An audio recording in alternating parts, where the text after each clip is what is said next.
Good evening, buenas noches, and thank you for tuning in.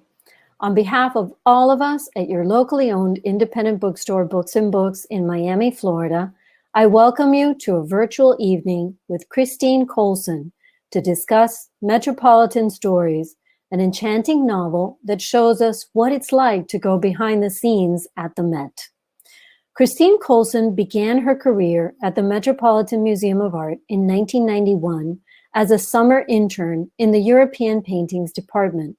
She returned in 1994, and over the next 25 years, rose through the ranks of the museum, working in the Development Office, the Director's Office, and the Department of European Sculpture and Decorative Arts. In 2019, she left the Met to write full-time. To moderate this evening's conversation, we're joined by Michael Gallagher. Michael has been the Sherman Fairchild Chairman of Paintings Conservation at the Met since 2005. Over the course of his distinguished career, he has treated many extraordinary paintings, including works by Botticelli, Gainsborough, Tiepolo, Van Dyck, Reynolds, Rubens, Titian, and Velázquez. As a senior figure at the Met, Gallagher's impact reaches far beyond the conservation studio as an advocate for museum-wide curatorial and conservation work.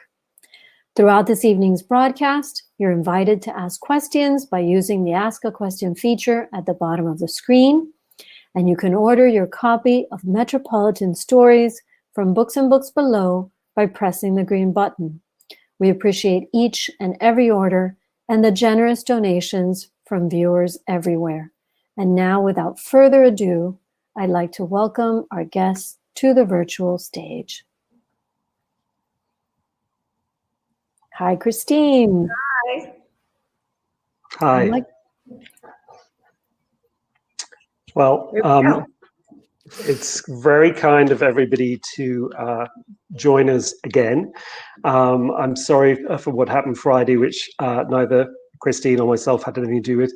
I'm just going to charge up her book. Oh no, I don't need technology for a book, which is fantastic. You print on paper can't let you down. But I wonder, Christine, in order to kick this off, whether you could read from the first story, as it were, in the book, We. Absolutely. And only if you, Michael, call me Chris, as we normally would. Okay. It rattles me to hear you call me Christine, which is my name at the Met is very much Chris Coulson. So okay, good. For comfort alone. And we're going to start by reading a chapter called We, which opens the book. And it's a bit of a prologue because I felt like I needed to sort of lay the groundwork for the point of view of this book and who we are at the Met as the staff, and what I meant, because we is a term I use all the time and I'm told I use it all the time to refer to the museum, the institution, the people. And so this was a way of kind of just setting that stage. We are generations of golden children, thousands of staff members, raised by the Metropolitan Museum, put in its ward and shaped and stretched until our eyes can spot beauty like we're catching a ball, quick and needy, clutching it to our chest, so it is ours, all ours. Our knees buckle as we learn every one of the museum's tangled paths, every gallery, every limestone hall, every catwalk and shortcut, every stairway up and down and across and over, until our muscles, tutored and trained, always bend us in the right direction. They are the objects, the art, the very stuff of the place, the things the public comes to see and longs for us to sing about, loudly and clearly and with every breath, until the visitors are too inspired, too tired to see another bronze, another altarpiece, another sword or portrait or vase. After buying a bag of proof in the shop, a sack that says the museum has been done with Van Gogh napkins to prove it, the visitors leave. We and the objects stay. We have our evenings to cling together and our mornings to reunite. We connect like neighbors across a fence, one side always knowing more. We like to think it's us, but it's them. Our hungry scholarship scratches for what they've already lived. Those objects were there, saw the whole thing, right in front of them. Watched the tomb door close, pinching the sunlight until it narrowed to one last blinding stripe, then thrump, gone. We depend upon their magic, know it like a quiet superstition. The objects glide into our world, once fixed, now moving, each time showing up somewhere we did not expect, because we did not realize that we needed to be rescued by marble and silk, or canvas and oil paint, or charcoal upon a page, pushing beyond gilded frames and glass cases to reach out and do with us what they will, always for good, never against us. Those works of art work to make the right things happen and sweep the wrong things down the steps of the museum in heavy drips that collect and wash away. And we are breathless and relieved to have the art on our side. It is why we never leave. That's great. Thank you. Great. Thanks. You asked me to be a reader, and it's when a friend, though I was confident that the book would be great, I was nervous. I thought, what if I read this and don't like it? And I read that obviously first, and I immediately rang a friend at the museum and read it out loud to them. And she sort of said, "Oh my God, all the hair's gone up on the back of my neck." And I think for people outside of the institution, I think it sums up so well that almost dependency we get on the place. Was that, I don't believe that was you didn't write that initially to begin the book, did you? I didn't write any of the book in order. I didn't write it in a very linear way. I knew I wanted to write a group of chapters, all told from different points of view, which wound up to be 16 points of view. And then I worked very hard on how they would all fit together and how information would be revealed with each chapter so that readers would understand a kind of aggregate portrait. I think that's the difference. It's why it's not a collection of short stories. It's a novel, because you have to read the stories in order. You can't just skip to chapter 11 without having read the previous 10, or you won't understand what's going on. So that structure was really important to me. And this came later as a kind of recognition that there needed to be this kind of stake in the ground at the beginning of who we are, what the Met is, and what that perspective is going to be. There's an echoing chapter later called Object Lesson, which is from the point of view of the objects sort of thinking about us. But that dependency you talk about, that idea that, we as the staff think that our job is to kind of protect these treasures and sort of save them. And in fact, what's really going on probably is that the reason we never leave and the reason the staff stays there and has this kind of longevity is because we all really need to be there. And there's a kind of solace in that place. And so in the end, what I'm writing about are two collections, really. The works of art who, I give human characteristics to. There's the next chapter after we is from the point of view of an 18th century chair in the Wrightsman galleries. And it's kind of talking about having memory and its own feelings. But the other collection is the staff itself, which I think is a kind of masterpiece in its own way, a collection of eccentric, wonderful people that I sort of treat as works of art in themselves. But when you decided to take the sabbatical to write, how fully formed was the novel in terms of the sort of structure, the objects, the types of people? Nothing. There was nothing. It was really, there was a list on my phone of, like in those little notes section of things I wanted to talk about. So but it said things like staff cafeteria. So what that was going to become, I didn't know, but it was something that I felt was important. And I only did that in the last couple of months before I left. I never wrote a word. So for 23 years, I worked at the Met and thought about these things and kind of revisit them in my mind. And frankly, you know as well as anyone, the Met kind of keeps its own lore going. Mm-hmm. Part of the reason why I wanted to write about the staff cafeteria is that I feel like that is the place where all the history, apocryphal as it usually is kept, because the gossip is kind of run through the rhythm of that cafeteria. All of our offices are sort of hidden all over the museum, and the only place we meet up is in this really dingy kind of, it looks like a school cafeteria, or people think of the Met as this beautiful place, and we meet in this kind of like the cafeteria of a hospital. And that's where those stories are repeated again and again and again. And that idea of this kind of daily Thanksgiving dinner and this family that just keeps telling the same old tired stories.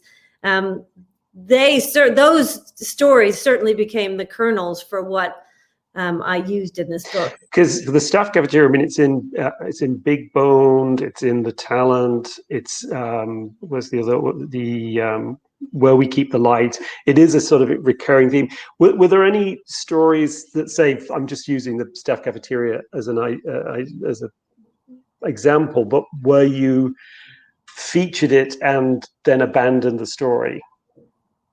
No, it's interesting that the 16 stories that are here are the 16 stories that I wrote. There was nothing, there was a lot of text left behind. I edited this book within an inch of its life. I love that process of pruning and getting to the essence of not just a story, but of a paragraph and of a sentence and that exact word. I love that process of pruning.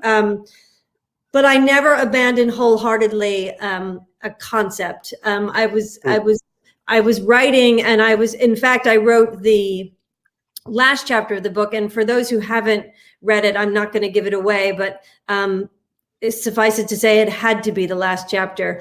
And I wrote that quite early in that year. The Met gave me a year to write this book. They gave me a sabbatical for a year. And I wrote that chapter quite early. And so I was often writing to that ending, knowing that the reader was going to have a certain degree of comfort in order to take the leap that final story takes.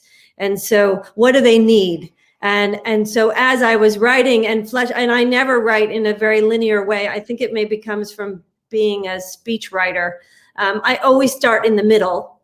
And then I write the beginning later, and then I write the ending afterward. And so I write like a kind of ink blot. And so as I was fleshing out those stories, I was always conscious of what people knew at this point in the book and what they didn't. And so that how that architecture worked was probably what I spent the most time doing. But the stories themselves were just in my head. But was it, I mean, to go from, as you say, you're a speechwriter among many other things, and under quite a lot of pressure, and to pull together information on completely, I know for a fact, incredibly disparate topics, to then suddenly have both the luxury and maybe the terror of, I'm in control of this. I mean, how did you approach that shift from not exactly a 9-to-5, but a much more structured job in a big institution with a very clear role, to suddenly having the time, but also the necessity to write for yourself? Well, I think that every writer benefits from a hard deadline. So knowing I only had a year, which seems very expansive, but to write a novel, I never thought of it that way, like I'm going to go sit down and write my novel now, but I knew I had a year. And I think because I had gone to an office every day for my entire professional life, I just treated the writing the same way. And so I went, and if anything, I was even more disciplined, more rigorous about it. It's much more isolated.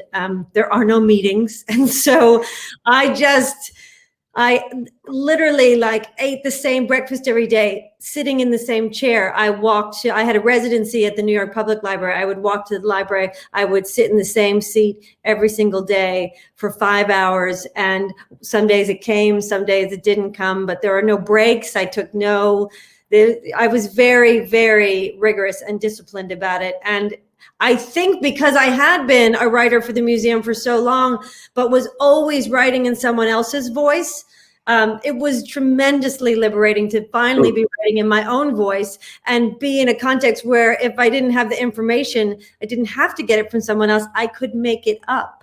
And so that was just pure joy, like to finally be able to flex those muscles and play with that. And I think the most surreal parts of this book are actually the most accurate in my mind. Like that's actually how it feels in the museum. Like I feel that from I wrote a story from the point of view of the chair, but I felt that about the chair and I didn't know how else to write it. I didn't want to write a memoir. I didn't think it would be very interesting. I wanted to capture that magic that exists in that place and that you only really get to experience if you get to live there every day. So, everybody, people come to the Met once in a while. Some people only come to the Met once in a lifetime. We got to live there. And I think that makes you relax and see things in a different way. And part of that is kind of responding to the objects in a different way and developing a different kind of relationship with them. And so that's what I wanted to write about. And, that would have never happened at the museum. And so for me, that year-long sabbatical was just pure pleasure. Yeah. I know I'm supposed to say it was a tortured writer. It was just awful, but I loved every second of it. I'm going to read you a bit. It's only short, don't worry, it's not a whole story. And then, this is the dream, to stand before the weight and heft of the real things, not reproductions or high-definition scans, but the objects themselves, touched by the artist's hand, made by humans' effort, skill, and ambition. And one of the things I love about the book is because it strikes a chord with me, is the power of the object. And I just wonder whether you might talk about that a little bit. Yeah, and I think that was intentional. I mean, I think people, I also think what's intentional in this book, it's partially because of how I was raised in that museum. People like you, people like the curators, I really think of you as kind of the dancers at the ballet. Like you are the talent, you are the people. I was always infinitely replaceable there. And your eyes and your skills and insight were the reason all of us were there. That was the big ambition, was to bring that forward. And so with that, working in that environment, often as the sort of most junior person, the reverence for objects, which is what drew me to the museum and has always connected me to works of art, was just amplified that much more when you're in the room with people who have the kind of sensitivity that you do for their power, and you develop your own relationship with them. And I think we experienced during the lockdown what sacrificing that means. And it was dreadful. I mean, you can't do it on Zoom. You can't do it. You can't do it in images as much as we try. And there were great innovative things that people did to try and bring that experience to life. There's nothing like the power of the real thing. And I personally find, it's the closest thing I have to religion. I mean, I find tremendous solace in the survival of a piece of Roman glass from 2,000 years ago. I think that objects have a kind of memory that I find soothing. And so I wanted to capture that in a way, but without talking about it philosophically, but sort of showing how that works.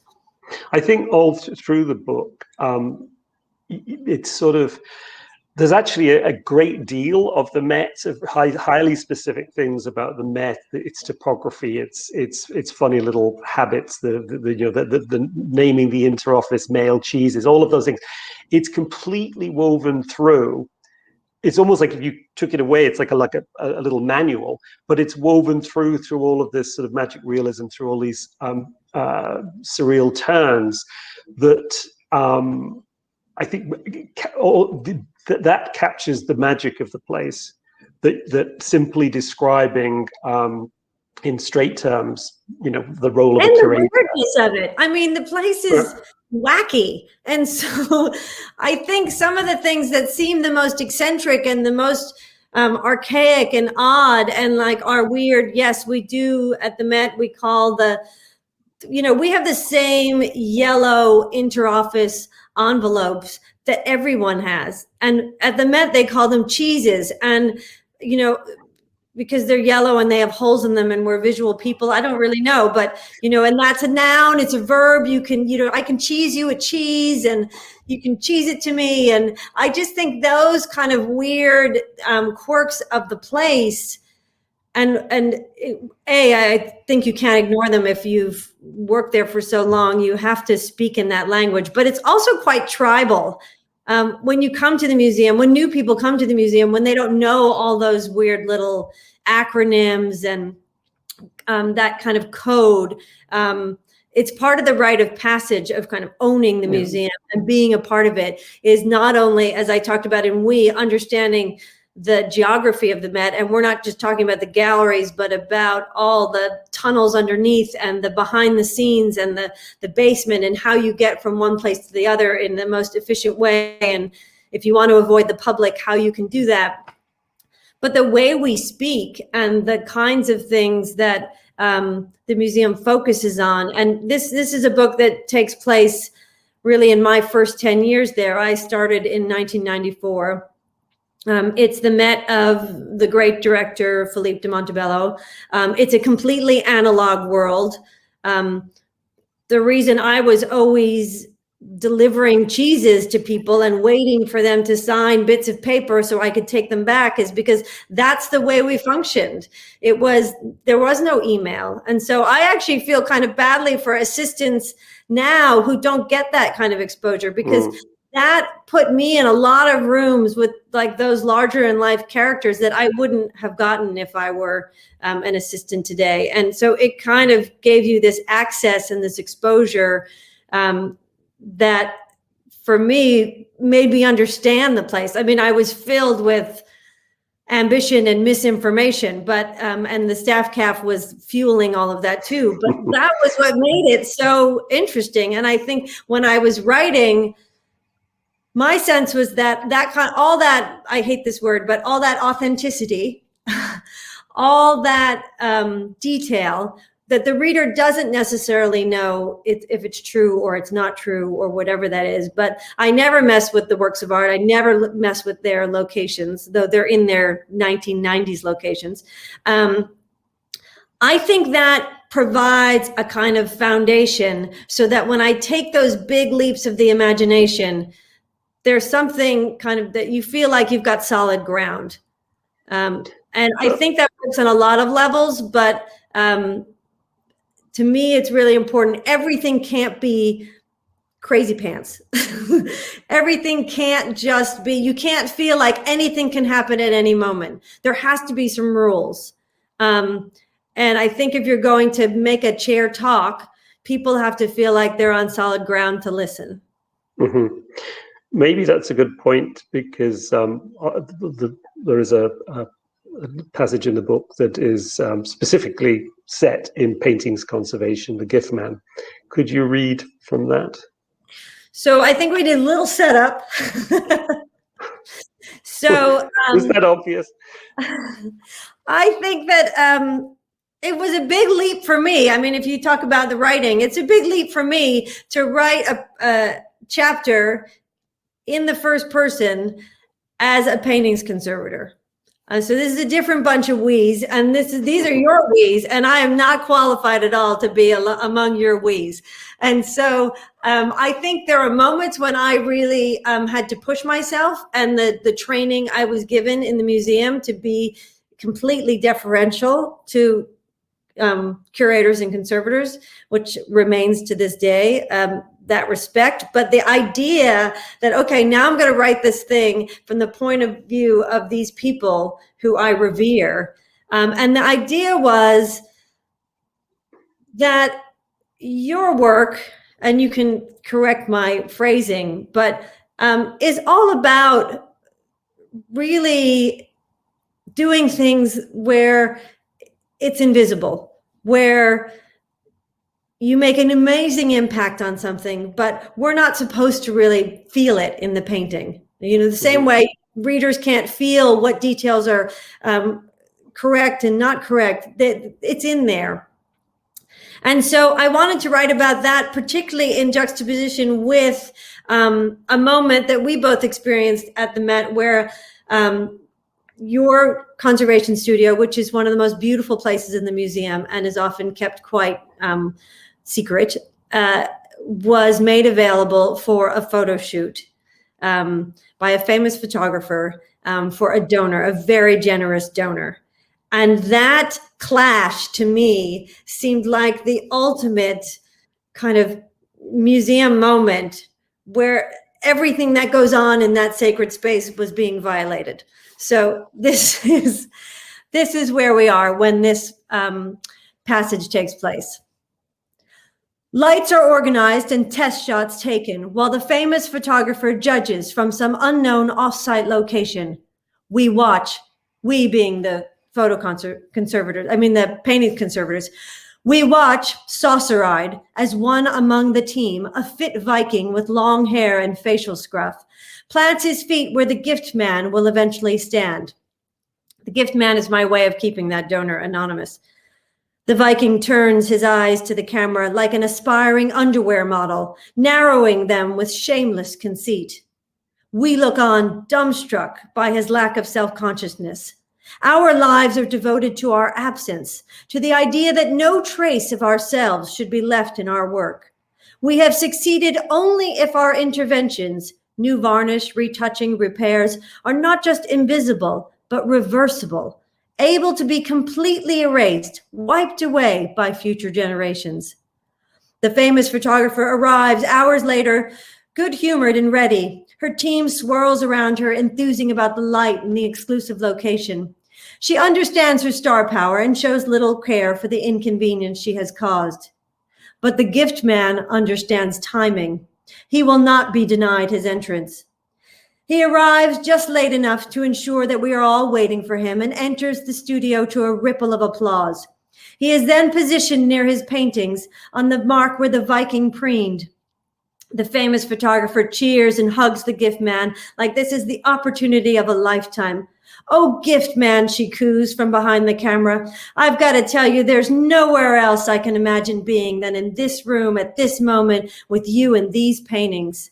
She stresses the you over these paintings, stroking his ego in a way that she hopes will show up on film. The gift man responds in his trademark vaudevillian style. Hey, lady, everyone here is in the same business. We make things look good. He grins with a winking, complicit smile. I know the drill, he continues. Shoulders back, tits out. As he shouts the words, he snaps into the pose of kings and generals. It is as if a wind machine has been switched on, pushing against his deflated cheeks and whipping his remaining strands of hair. Oh, you're such a pro, gift man, the famous photographer cajoles. The gift man knows his tits line will warm up the room and send us all home with a story. And isn't that the goal of it all, really? Sending us home with a story about him? Not just here in this room, but out there in the world forever. And oh, do we tell this tale again and again for years. It is birthday cakes and lollipops every time. We make it bigger and louder with each repeating, embellishing it, inflating it, and the gift man until it almost bursts. Great. Thank you. I remember that day very well. And also, you were very good about policing any over enthusiasm on the part of the assistants to move things around. And the Viking did exist. In fact, my colleagues nicknamed him Blue Steel because the look of, like, as soon as he heard the shutter that he could fix. And we'd all been having a wonderful time. And then the famous photographer needed a second stand-in because the donor was going to be photographed with the director, and said, Michael, will you stand next to the Viking? I've never felt more like a potato head in my entire life. It was like the cheekbones just disappeared out of my face. I think his cheekbones had their own contract, but it was, and I think it's interesting. I thought sometimes when I read the book of Joseph Cornell, because those of you who don't know Joseph Cornell, wonderful artist who makes these collage assemblies, boxes. He was born at the beginning of the 20th century, and there are real pieces in there. There are birds, pieces of maps, playing cards, and things, but they're moved into a sort of surreal setting that's very evocative of other things. And I think quite a lot of but for me, I mean, you correct me, but quite a lot of the stories have that same power that I could, from working in the Met, I can see absolute, as you said before, real signposts or pieces of the place, but then it sort of moves off into something quite different. I think it's like a painter taking from reality and then adjusting the composition to their own needs. Often the stories that I used, the kernel of them was some bit of something or a character in them. Certainly the story about the Muses, that starts with a memo that I delivered to the director of the Met in about 1996. And when you talk about, did I write anything down? Well, I was never going to forget this when I delivered this memo, which is a kind of briefing memo for a meeting that Philippe de Montebello was going to have with Karl Lagerfeld. And the memo says, Mr. Lagerfeld will bring his muse. The muse will not speak. Do not address the muse. And so that's 1996. I deliver that memo. And my thought jumps to like, well, what if the director of the Met brought his own muse, because he's got plenty to choose from? And so then it's not till 23 years later that I get to write that chapter about the director of the Met shopping for a muse from his own collection. But that character, while it starts with a lot of characteristics that are like Philippe, it then has to kind of get its own legs. And certainly the trajectory that character takes, with lots of introspection and thoughts about his own mortality. I had no access to Philippe's thinking about those topics. And so the character itself has to become something else, or I don't think the book would succeed. I think also, you once said to me, very, very few people are interesting enough to sustain a full character in a novel. And I've always thought of that, because I see glimpses. Yeah, I enjoy the process of writing. You start with someone, and then it sounds incredibly cliche, but they do their own thing. They make their, stuff happens, or you come up with ideas for them, and you have to let go of the original source, because that's what makes it interesting. Mm-hmm. And so as that happened, as I kind of released those things, the more interesting stuff emerges. And I think, there are moments like the chapter about the guards. Mm-hmm. I can quickly read. There's a chapter in which there are two guards, particularly a guard named Henry Radish, who gets into all kinds of trouble. But there's a memo in that chapter that is real. And that comes from a story that I had heard for about, 15 years before someone slipped me this memo. And in my mind, I didn't know if that story had actually really happened. But then when I read this memo, I understood that it did. But I didn't know who those people were. It didn't mention anyone by name. I never knew who they were. And so what fun as a fiction writer to get to make those people up who will get themselves into that situation. But I'll quickly read that memo so people understand the hijinks that ensued. The Metropolitan Museum of Art Interdepartmental Memorandum to Richard M. Trackner, Senior Vice President, Operations, from Philip Peterson Little, Chairman, Department of Musical Instruments, April 27th, 1994. While preparing for our benefit concert last evening, members of my department encountered a naked couple engaged in the pursuit of carnal knowledge in a closet of the Uris conference room. Of course, we musicians are used to such indiscretion and indeed applaud this display of youthful enthusiasm. But if this usage is to be encouraged, the closet door should be equipped with an inside lock to prevent interlopers from being nonplussed. And staff users should be asked to check the day sheet first for possible schedule conflicts. Now, to me, this does so much work for me as a writer because this is the Met in the 90s. The formality with which this is written, and I wrote a lot of memos during this period, and that use of full names and formal titles, the order in which people who were copied on a memo would have to be listed, that hierarchy was there. And this kind of florid language to describe an incident in which the problem really isn't that people are having sex in the closet. The problem is that they didn't consult the day sheet first before they chose which closet to have sex in. And that is pure Metropolitan Museum. Like, that's the issue, is the day sheet. And so here I am, I have this thing, I have this old, copy, which was like a mimeograph of a typewritten memo. And then I get to do what I want with it. And so as a writer, that's the dream, to be able to allow that to unfold. And I think, the reader doesn't really, and nor should they ever distinguish which is real and which is fantasy. No, it's priceless. That I wondered, I found when reading it sometimes that there was almost like a sort of echo of the city, like of New York, this sort of insider quality to certain things, the types, the highs and the lows, etc. And in calling it Metropolitan Stories, obviously it's about the museum, but was there any intention to evoke the city it's in? Well, I think that I wanted a very old-fashioned title, and it had to me a kind of old-fashioned New Yorker feel. But also, I remember in those early days, it was before we were the Met. I mean, we were always kind of colloquially the Met, but Philippe didn't really buy into the Met as much. We were the Metropolitan. He called us more the Metropolitan than he called us the Met, and so all the kind of rebranding and the emergence of the Met as this thing that then gets used and deployed in a certain way didn't exist at the time of this book. So again, that is one of those details where that was often how we referred to ourselves, as the Metropolitan. So I liked that idea of feeling that anachronism.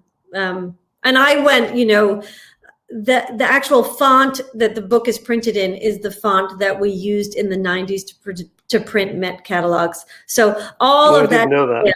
It was quite interesting to me. And again, it doesn't matter, except that it matters. It matters that look and feel, that even the objectness of the book, I wanted to feel like the Met. I wanted the quality of the paper to feel like the Met. And because the museum is so tribal, I wanted you to feel that sense of the rituals of the place. And I think that often coincides with the rituals of New York, the way those society women circulate at parties, the way that interaction happens, that opening scene in Mez Girls, where those little seating cards are handed personally to each guest to tell them where their table was. Well, that was a kind of now it seems archaic as everyone stands there with an iPad. But at that moment in New York, that's the way it was done. That was what was correct. And so this is, the age before celebrity. This is the age of kind of society. And so I think if you feel those echoes of New York, is because the rules that are in place in this book were the rules that were in place in New York in a larger way, the way that all function and the way that kind of wealth worked then versus the way it is now. All of that is kind of gone. Yeah. I mean, when I first came to the museum, I'd ring home in the UK and people say, "Oh, do you love New York?" And I'd say, "I enjoy New York. I love the Met," and that's how I felt. And it was always, I always spoke about the place as a marriage fit. That there was like when you meet the right person, it's like the world's been waiting for you to sort of put together. That's how I felt about the institution. Well, but also, I think that, like, I was very conscious that nothing happens in the book outside of the men. That the museum itself is this self-contained thing. It's 4 blocks long and 2 blocks deep, and it's its own little city. I mean, we outsource nothing. We have our own plumbers, our own electricians, our own plexi shop. I mean, you name it, it gets done in that basement. And so that idea of a self-contained world was important to assert. The idea that the guys who change the light bulbs have a certain kind of swagger within this whole community, and how those hierarchies work within the museum versus out in the world. I thought it was important to kind of establish that and keep everything contained, because it is both so big and so small a place. And there's 2,200 employees, but you do feel like, particularly after 25 years, that you kind of know everyone, and you don't, but that's the sensibility there. And so I think probably one of the things you were responding to when you were having, the intimacy of the Met versus the anonymity of New York City, I think that's real. And I think it's coupled with the fact that certainly in those days, I was there 12 hours a day. I mean, that was my life. I lived there all the time. And so you develop relationships there that are so much a part of it's your social life, it's your professional life. For me, it was my spiritual life. It was, it's everything. And so there was a way in which everything was contained within that square footage that I also wanted to capture. Right. I imagine Christine is going to come back in a little bit to take questions, but you talked. We started off with you reading from We. It would be, and I'm obsessed with. My soapbox is to champion the object. It's the center of my working life, and so it would be great to sort of just bookend it with the object lesson. So, object lesson is. We flipped around. So these are the objects talking about us. Survival is a funny business too, a losing game, literally. They love us and we lose them all. The ones who made us, the ones who gave us, the ones who sat down and played with us, the ones who held us or just laid eyes on us, the ones who bought, traded, and sold us, cleaned us, redeemed us, brought back the sheen on us, loved us. Learned everything there is to know about us. Imagine how many reflections that ancient mirror has seen. Now imagine every one of them dead, gone. But we live on. We are the proof, sticky but silent, hanging on that wall, standing on that pedestal, the proof that anyone was ever there at all.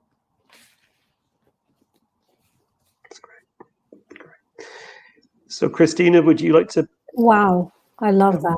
I love that. So I just want to remind everyone watching that you can put your questions in using the Ask a Question feature. Here is one from Paul, and he asks, what was the most memorable Met Christmas party you attended, either in the Great Hall or the department? I mean, my most memorable Christmas was when Mrs. Astor came and danced with the guards. So this is dating things. I mean, this was probably 1995, and Mrs. Astor would come every year and kind of have this receiving line and shake everyone's hand and thank them for their work. And then one year she danced with the guards, and it was magic. And I just feel like women like that don't exist anymore. Certainly donors like that don't exist anymore. But it was very personal. I mean, her endowment still pays for that Christmas party. She really cared about thanking the staff and understood that the devotion that was shared to the museum, and that, it's another thing that I really wanted to write about, were the more unsung people in the museum, not just the curators and the conservators, but the people who change the light bulbs and the people who sweep the floors, and that they care as much as anyone. And that dedication, that through line of dedication in the Met, like, that's the secret sauce. That is why the Met you love is so great, is because of that connection. And Mrs. Astor really understood that, and so felt that people should be applauded for it. So Michael asks of both of you, what is your favorite work of art at the Met? I told you we were going to get this question. Okay, I'm going to get it Tell over. us why. We talked obviously before this, believe it or not, but anyway, and Chris said, I'm often asked that, and so I thought about it, and I can't do it. It's like somebody saying to me, like, what's your favorite meal? I love food, and I can't say there's a favorite meal. There are moments when, that is just what I fancy right now. And so and some of them are complete cliches, the yellow jasper lips, that I think we've done. That's mine. Yeah, that's mine, hands down. I have no hesitation. That's my favorite work of art. Okay, it's an Egyptian head of a queen, and it is made of this beautiful polished yellow jasper, and it is extraordinary. The color itself is so rich and saturated, but also it has been polished to this incredible finish, and it looks like it was made last Thursday. I mean, it is so fresh, but then it is also broken sort of right here. So all that remain are these life-size lips, which are completely idealized, and they are this amazing,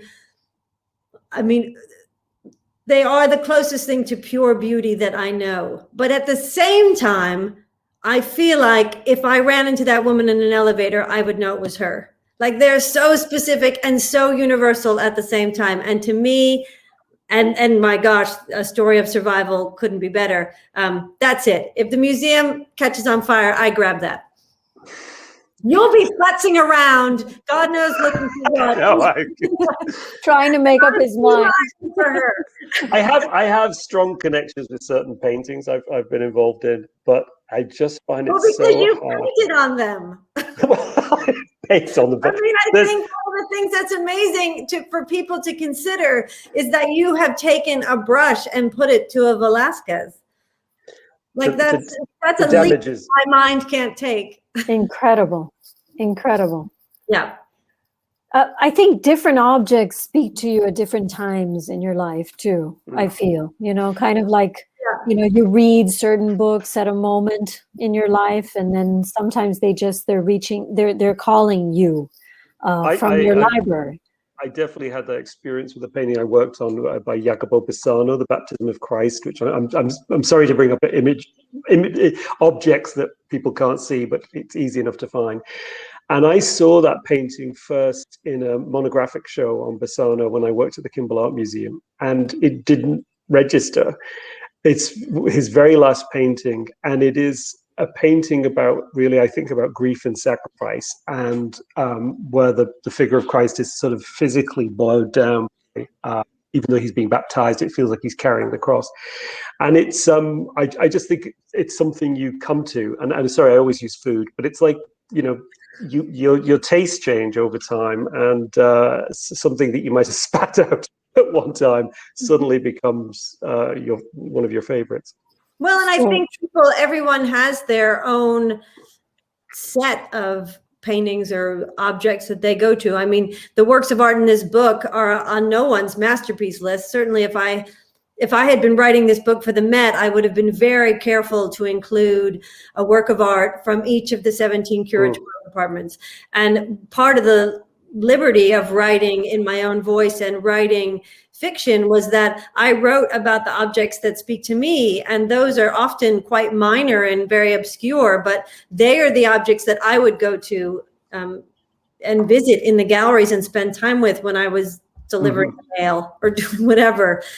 So that connection, and I think every visitor can have that set of objects if they allow themselves to kind of relax a little bit and forget about the hierarchies that we impose on works of art for whatever means, you know, by lighting or whatever, and just see what hits you in the gut, see what you're drawn to, and spend time with that object. I often recommend that people spend time with, wander around, find a work of art that speaks to you, spend 15 minutes with it. This is a long time to sit and look at a work of art, and then just leave the museum and walk away, and you will keep that object with you in a way that I think is very powerful, and that it then becomes kind of yours. And as you come back to it each time, you've changed, but that object remains central. And I think your relationship grows over time with those objects. And, that gets back to where we started of, that's what I wanted to capture, is that when you're allowed to do that over and over and over again, you kind of let your guard down a little bit and ignore what the museum is telling you is important, and just you allow yourself to respond to what's important to you. That's beautifully put. Beautifully put. Thank you. So that leads into another question from Sally, who would like to know, how has the Met reacted to the book? Oh, very supportively. They're very supportive. I've done a lot of talks there, and there's actually on my website, you can go and there's a special walking tour of Metropolitan Stories objects that you can go and wander around and see. And, I was very concerned about Philippe de Montebello and his response. The book is dedicated to him. But I also wanted him to understand that my characterization of that director was written out of love and great respect and admiration. So I delivered him the first copy I ever got of the book. And he tortured me by taking 3 weeks to respond. And and then I was on the subway and I got an email from Philippe de Montebello, which still sends shivers up my spine and scares me to death. But I was on the subway, so like that little thing was going, it was loading, and I almost pulled that red cord to stop the train so I could read the email, which had as the subject, your book, which could have gone either way. But he was very sweet and very supportive, and liked the book very much, and then closed his message to me by saying, and I'm sure all the old timers will have fun deciding who's who.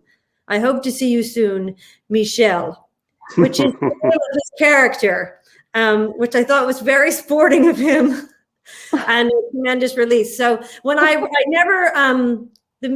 never showed it to the museum. I think they trusted that I was going to write a love letter to the place. I was never going to disclose any secrets. So it was nice that they trusted it, but they've also been very supportive. Oh, thank you. Janice would like you to tell us about the Fountain of the Muse restaurant. The fountain in the restaurant. Says, in the cafeteria. The Fountain of the Muse restaurant. Well, there's a fountain there used to be a fountain in the staff cafeteria, because that was the smoking room. And I think the philosophy was that people would smoke and the water would pull the smoke away. There was also a fountain in the old restaurant, the old Dorothy Draper restaurant, which is now the Greek and Roman Court, which I think is made famous mainly by the great book From the Mixed Up Files of Mrs. Beselano Frankweiler. That's where the kids get their money. And I think people who loved that book as a child will very much like Metropolitan Stories for a similar the more grown-up plot line. Someone would like to know, what will you work on next? Will you continue writing? Yes, so I have another book stewing in my head, and so I returned to the Met after I wrote the book and worked on a great project there. I was writing for the new installation of British design for the European Sculpture and Decorative Arts Department. Loved it, but another book started to stew in my head, and I can't just keep taking sabbaticals. So I am going to write another one, and hopefully it will take less time than 23 years to prepare. But I am looking at, I'm going back into that very disciplined mode, actually starting May 1st. So it's time to start eating the same breakfast again and sitting in that chair and letting it come. I can't wait. I can't wait. What do you eat for breakfast? What is that breakfast? It is tea with a lot of steamed milk, a hard-boiled egg, and a croissant. Oh my God, a hard-boiled egg every day? Wow. So is that some sort of talisman to have exactly the same breakfast, exactly the same chair? I think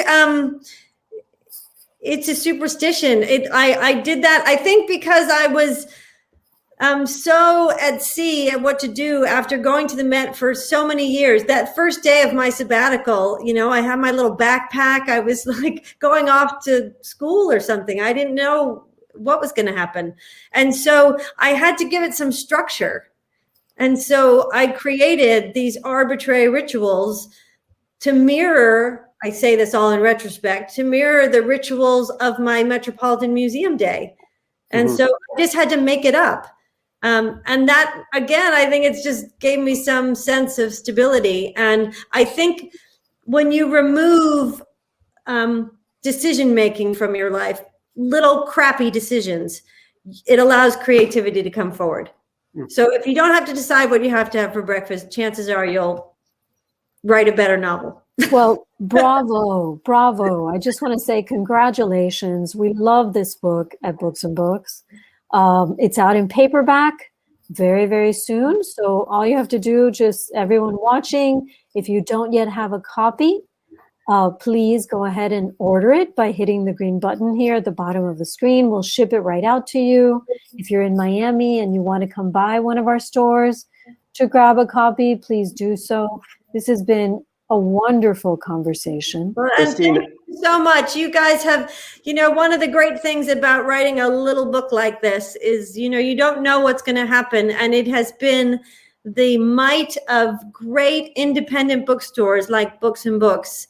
And my discovery of them, I did a book tour before the pandemic and went to 16 different cities that I had never been to before. And what a wonderful thing to discover, not only the great adoration that I knew was out there for the Met, and wonderful people who shared with me so many great stories, including many people who have never been to the museum but still love it, but also the amazing independent bookstores that really champion books like this. And I also remember, because when you were on the tour and you would come and you report back stories, you referred to Books and Books as an oasis. You said it's the most extraordinary. It's like they've gathered all the interesting people in the city in one place. Wow. I love that. I landed in Coral Gables, Florida. Like, what am I doing here? And then I walked to your bookstore and it was like, just magic. I just felt like it is one of the great bookstores in this country.